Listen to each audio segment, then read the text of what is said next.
Hello, my name is James Martinez, and I'm an author and an artist, and a photographer and a filmmaker.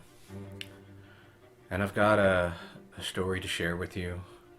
It's about some of the things that I've encountered over the years, and it's a story that I've not really shared with anyone, but it's something that I've been up against for quite some time now. I have recently uh, been charged with a criminal offense. I am a child of God. I walk in the steps of Jesus Christ. I have had the blessing to be called by God our Father to heaven and to be in His presence and to have met with Him. And He shared so many things and asked me to deliver these messages. Over the years, I've faced persecutions, uh, and that's what I want to talk a little bit about. Is I want to get some things straight because there is an opposition who is trying to bring down the things that we're a part of, and I want to talk about what that stuff is about. Um, for anyone who knows me, 20 years ago, you know the sort of character that I carried. I was self-centered and self-destructive, and because of that, a lot of people were hurt by the things that I did. I was focused mostly on myself back then. Well, when I got divorced in 2003, my ex-wife took my son from me and told me that I would never be able to see him ever. That she was going to make it a point to keep him away from me.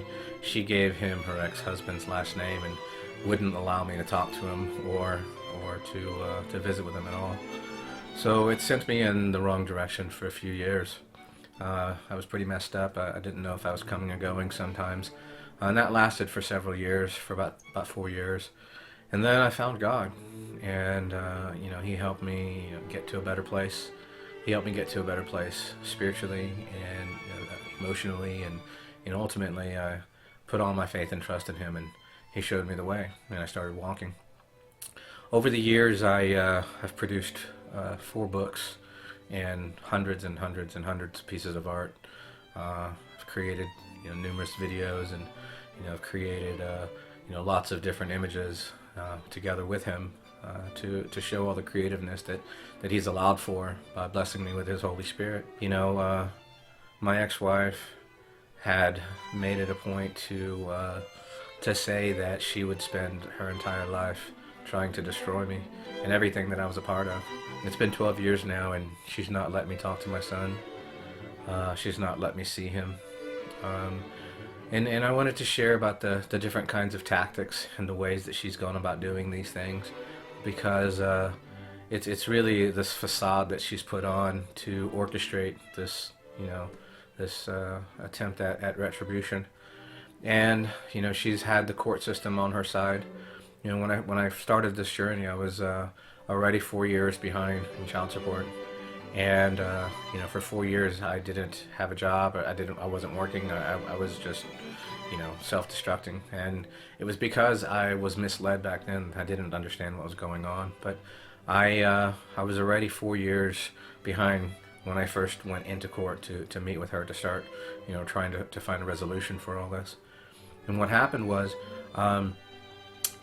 they established the payments and what this was supposed to, child support, which was supposed to be taken care of. And, I made an effort, I made an attempt to start working towards, bringing that debt down.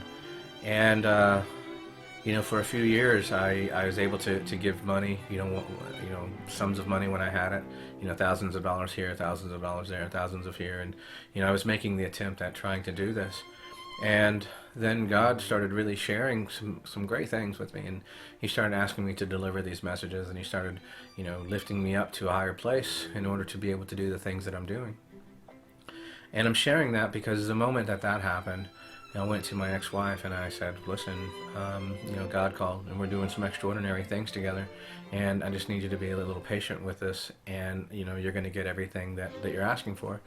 And she looked me, right in the eye and says, I got you now. I'm going to spend my entire life destroying you. You're going to pay. And, she's really gone after that ever since. Knowing that, what I've been doing with God, she knew very well, and she completely disregarded it anyway. She's contacted, hundreds, if not thousands of people about the sort of things that I've done in my past. I'll be the first to admit it. I've done everything wrong, from self-destruction to, not being a forthright or trustworthy person back then. I went in all the wrong directions at one point in my life. But, when I found repentance and I turned back towards God, He changed that. And what she's been doing is maliciously going after my character and trying to mislead people away from this message, this faithful message of God, which I can testify to every single person out there in the world right now what God has done for me, thanks to Jesus Christ who saved my life, and thanks to God our Father who filled me with the Holy Spirit and gave me these great blessings. So I give testimony to them because this is really their story. So with that being said, the sort of character that I've been faced with is this. The last time that I spoke with my son, he was 7 years old, and I made a phone call to him and we spoke for about an hour, and we talked about how much we loved each other and how much I wanted to see him, and he told me about what he'd been doing for me and making art, and had some pictures that he wanted to share with me, and we went back and forth in a loving way for about an hour, and I got an opportunity to tuck him in over the phone. And after that conversation, she took the phone from him, my ex-wife. She took the phone from him, and she said, "I want to talk to you." And so she rambles on for about another half hour, wanting to fight about money, and telling me that I owed her even more money, that there was another debt that needed to be paid, and that on and on and on. And I said, "Listen, I'm not going to do that because that wasn't my responsibility." What she was asking for was something that was so far-fetched. She wanted me to give her money for a vehicle that she owned. In addition to that, she wanted me to pay her before, anything. And I told her I wouldn't. At that point, I told her I would not give her more than anything that was within the law. And what she did at that point is she went over to our son's room and she woke him up. And she yelled at him and screamed at him and gave him the phone and made him tell me that he didn't love me. And he started crying, and she forcefully made him do that. And then she grabbed the phone and said, "See what you just did?" And then hung up on me. And I can only imagine the sort of things that he'd had to live with over the years by her turning him against me. That's just one instance of the sort of character that she has. And, to give you another example of the sort of things that she does, she striked her name and her address from any court documents while we were going in and out of court all these years. And I haven't been able to send any letters to my son. I haven't been able to contact him in any way. And then she turns around the next time we went into court and she says, "Your Honor, I have such a loving son, and he's so good in school, and he does all these extracurricular activities. I can't imagine why, he doesn't want to be around, or why he doesn't call, or why he doesn't come by, or anything." The sort of low-down things that she's been doing are things like that. And she's been using the court system to manipulate and exact her revenge. So, I wrote the first book, Once Upon a Transcendent Realm, and I wrote that going in and out of jail. When I first started, I told her, I said, "Look, God called me. He asked me to write about these experiences and these things we're doing." She said, "You're lying. I don't believe you." And so I went to jail for 6 months. And, I've never been to jail for 6 days. So I started going to jail for 6 months at a time when this first started. And after about a year and a half, I had a pretty good manuscript. And I showed it to her and I said, "This is what I've been working on. I want to share it with you." And she says, "No, I'm still gonna destroy you. That's it. I got you." And so she goes before the judge and she says, "Your Honor, he's not writing a book. He's not doing anything like that. He just doesn't want to listen to you. Put him back in jail." And so they put me back in jail again. And, I went through that process again for another 6 months. And the book went to print. And, it started to get out there and do what it's doing now. And, the next time we went back before the judge, which is 6 months later, because every 6 months I would be in and every 6 months I would be out. That next day they would come and get me and take me back and go through this process again. And this went on for year after year after year after year after year after year. And all the while she knew what we were doing. So that next time we go before the judge and she says, "Your Honor, he wrote a book. I want the money from that book. Make him give me the money from that book." And I looked over at her and I said, "For all these years you were sitting there giving testimony that I wasn't writing a book and that you turned the system against me. And now here you are asking for something that isn't rightfully yours." So, these are the sort of vendettas and vindictiveness, vindictive behavior that I've been experiencing, with her. Now, is she within the law to ask for child support? Yes. Is it the right thing to do to want to destroy the very things that would bring the money that they were asking for? No. That's called maliciousness. So, looking at the sort of character that she has, I have rights to my son. On the divorce decree, it says that I have rights to my son. Now, after 180 days of being clean, I'm supposed to be able to see my son. So, every 180 days in jail, that says that I've been clean and sober, and and gives testimony to the fact that I have met that divorce decree. Not only that, I don't drink. I haven't been drunk since God changed me, and that's been years and years and years and years and years ago. I've had an occasional glass of wine. I have.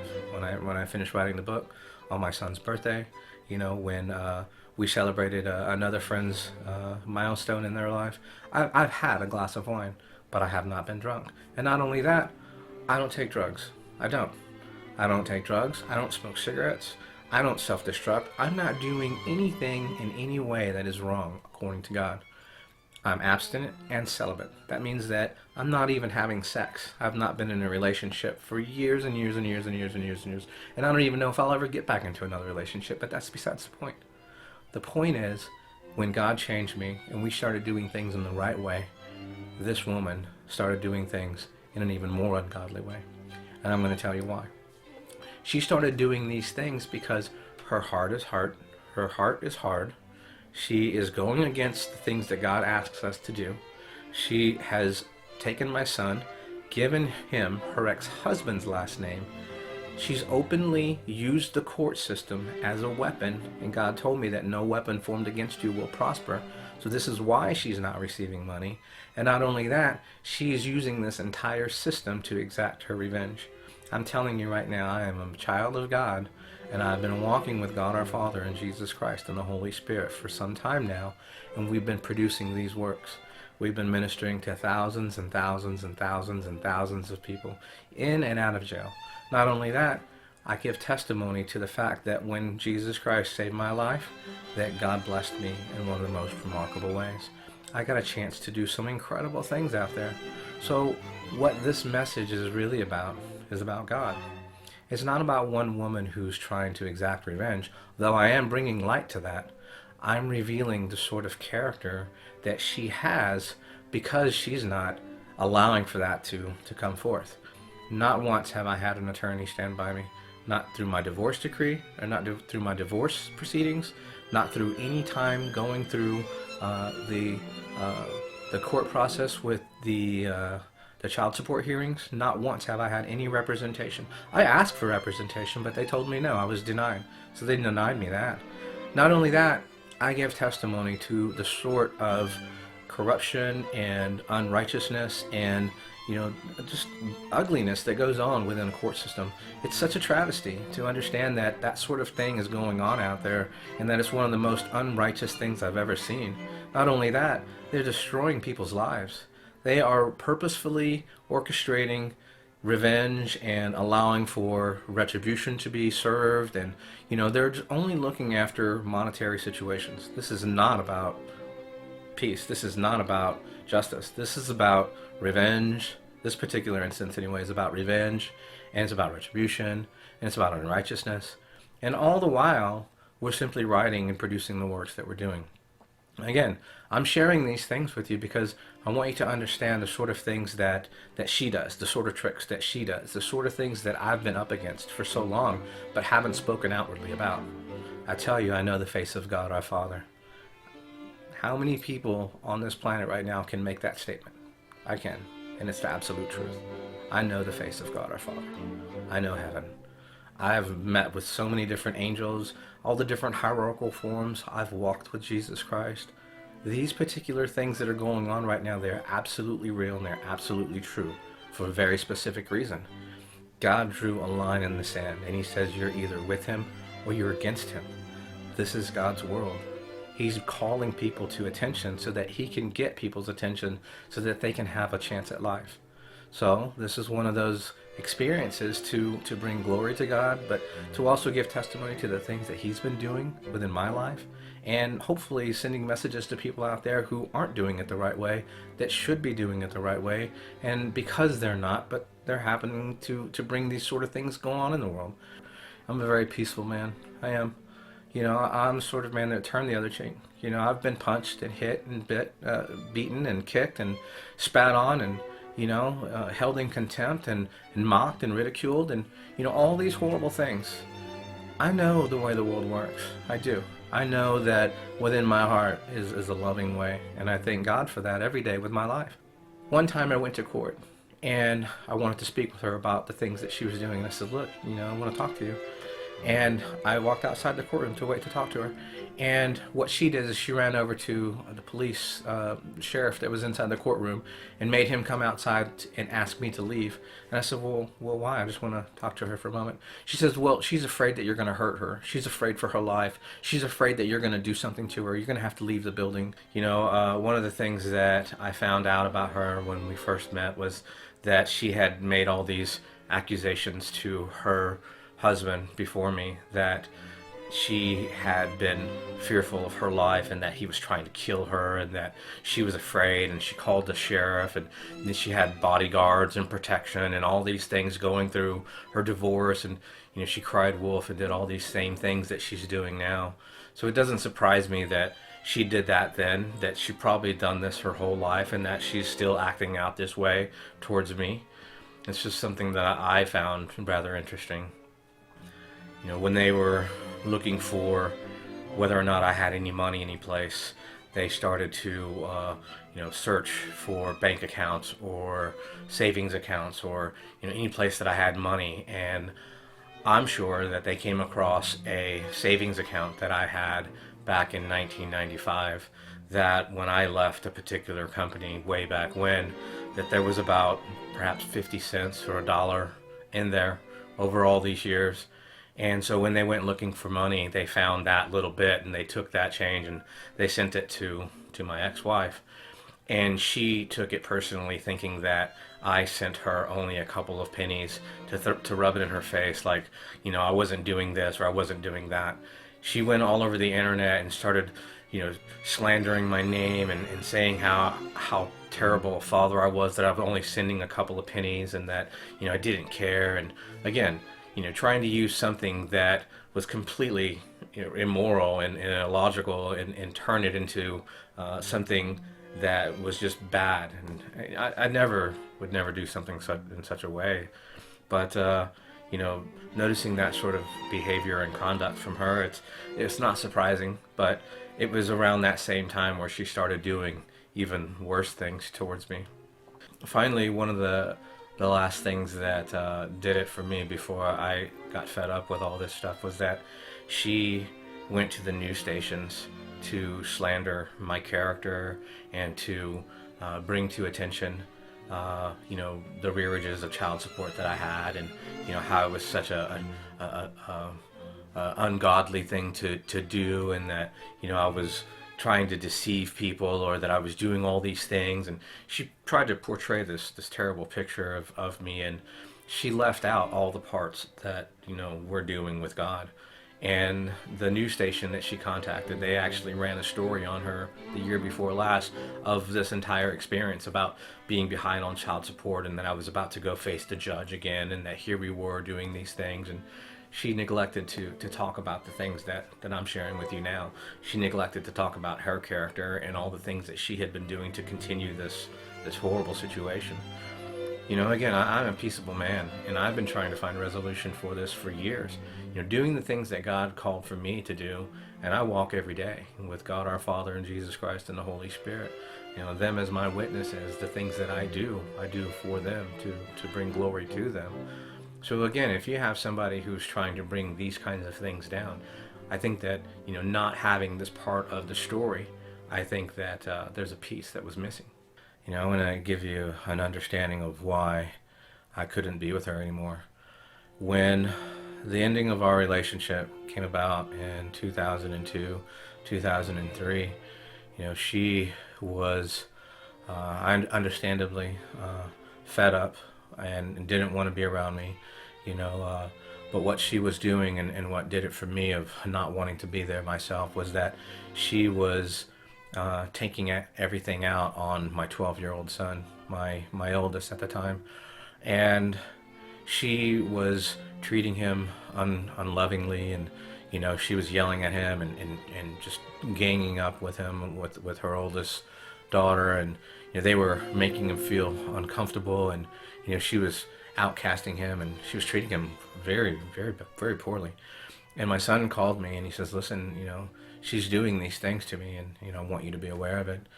And I had a hard time believing that, because she'd never do that sort of thing to somebody, I thought. And when I confronted her about it, she said that she was doing that purposefully. And I told her not to do that I treated her daughters as if they were my daughters, and that I helped them with their homework, and I took them to school, and I was doing all the things that their father wasn't there to do, and and that she needed to treat my son with the same unconditional sort of love. And she said that she would, and she apologized for it. And then within a month later, she was doing it all over again. And I understand she was angry and upset, and I told her that I couldn't be in a relationship with somebody who was doing that sort of thing to kids. And so I packed up my stuff and I moved, and I said, look, I'm going into Austin. You need to figure out if this is what you want. So within a matter of a few days, she filed for divorce and started acting in this way that is unknown to many people right now. Anybody who knows her knows that this is the sort of character that she has, but she set out from that moment to try to bring as much pain to me as she possibly could.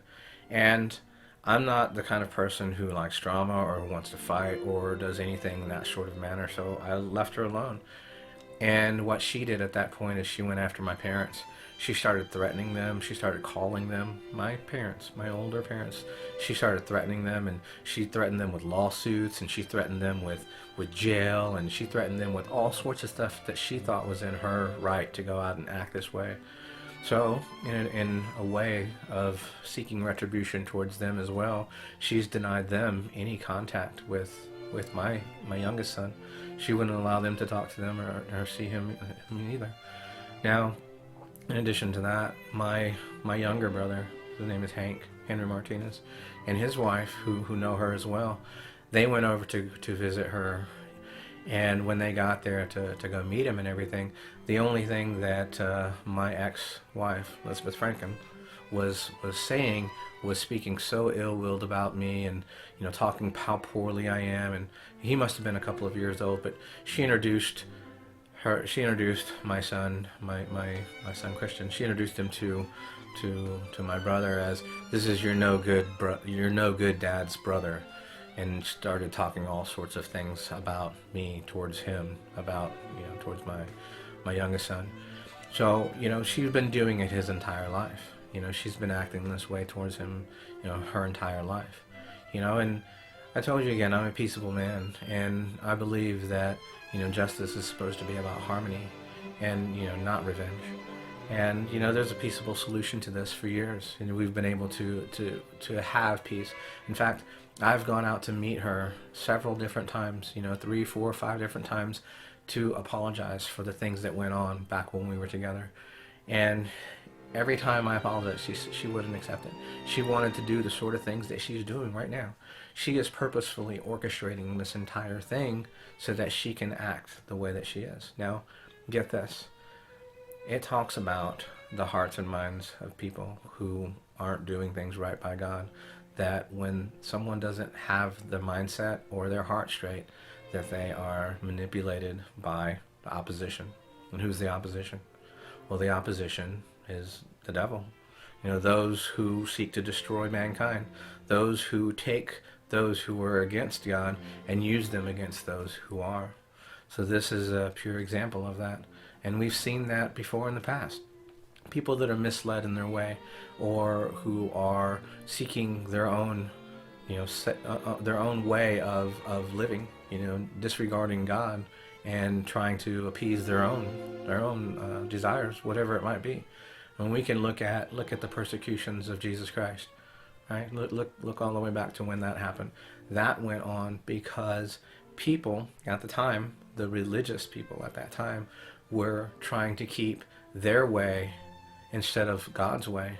And they were trying to manipulate the system to appease their way of living, and what they had built upon their own understanding, based on, the past, of course. But, when God delivers messages for people, he expects them to pay attention to why he's delivering them, but he also asks us to hold them in regard and to apply them to our lives. So when someone is in complete disregard of the truth, and they attempt to slander or defame or discredit someone in spite of it, then that, my friend, is justification for legal action, in my opinion, towards those who are doing that wrong. So I can look right now towards my ex-wife, who's been doing all these wrong things purposefully, maliciously, intentfully, and I can tell you that she's known the truth the entire time and disregarded it. So to conclude on how this experience got to the position that it is now, the county and the state and the system and the ex-wife, what this has all turned into now, they're saying that I have a debt of $150,000 in rearages of child support, and this is how this has happened. I think over 50% of that is interest alone since this ordeal has started. Now, in 2009 and 2010, I first started going to jail for 6 months at a time in order to be able to start writing these books and share this message. Now, in that process, they raised the amount of child support up to $1,250 per month. I've not had a paycheck come in since then. The business that I did try to start was destroyed by the ex-wife because of going in and out of the system. So it started and stopped right away. But this amount, going through $1,250 a month, and in the amount that they're saying that I owe for 12 years, that adds up pretty quick to $15,000 to $20,000 a year, and factor in the amount of years that I've been going in jail to deliver this message. So that being said, I've worked every day. I've written 4 books. I've created countless pieces of art. I have, produced these documentaries and videos and given testimony, and, I'm sacrificing everything that I could have been out there doing in order to deliver these messages for God, which are meant to inspire people to a faithful way, to reveal the sort of things that you're not supposed to be doing towards other people, for example, the ex-wife, but also to help people who are struggling to get to a better way. So the last time that I went before the judge and the attorney general and the representative for the attorney general and the ex-wife says, "Your Honor, he's not taking any of this stuff seriously. I want you to talk to the district attorney, and I want him pressed up on charges because he needs to pay."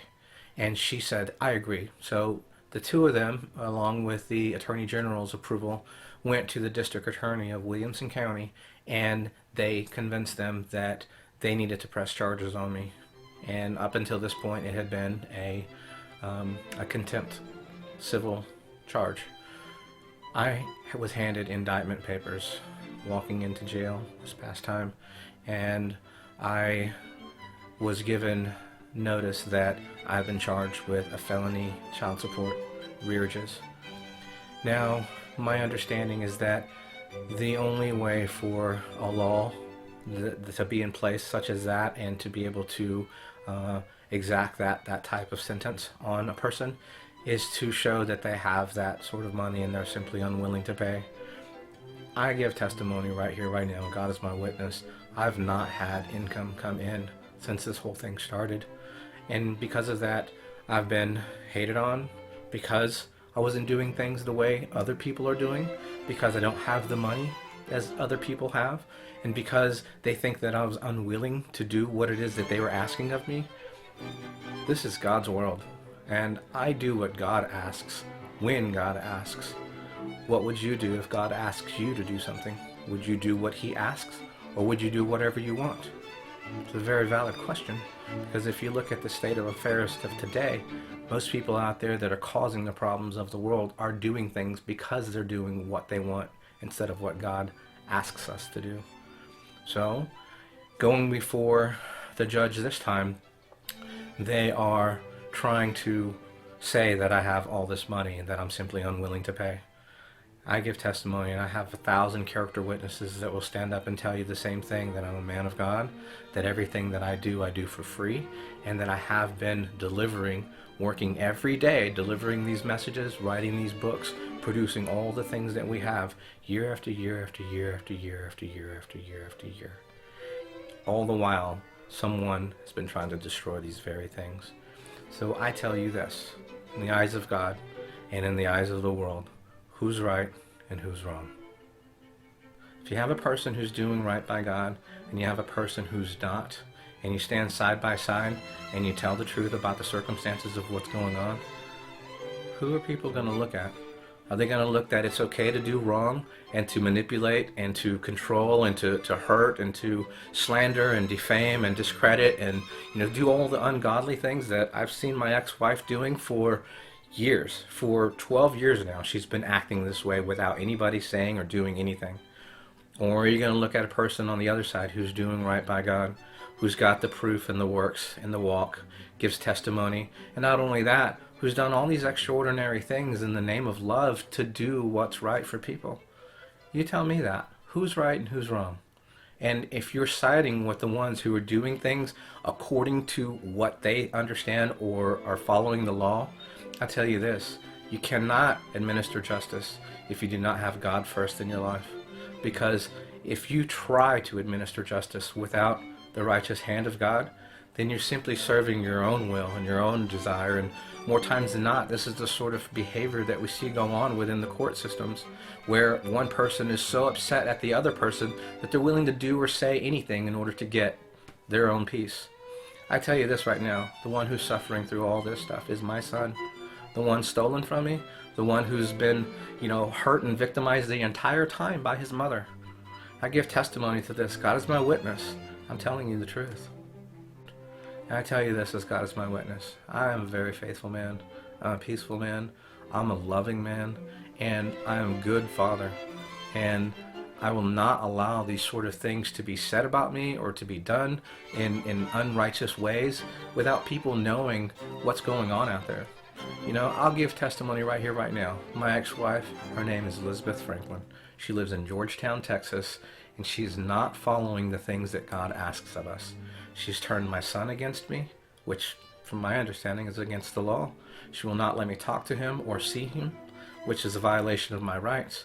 Not only that, she's manipulated the court system and used this entire thing to play out her unrighteous, ungodly, vengeful, spiteful, wrathful, ungodly thing, which, in my opinion, is wrong.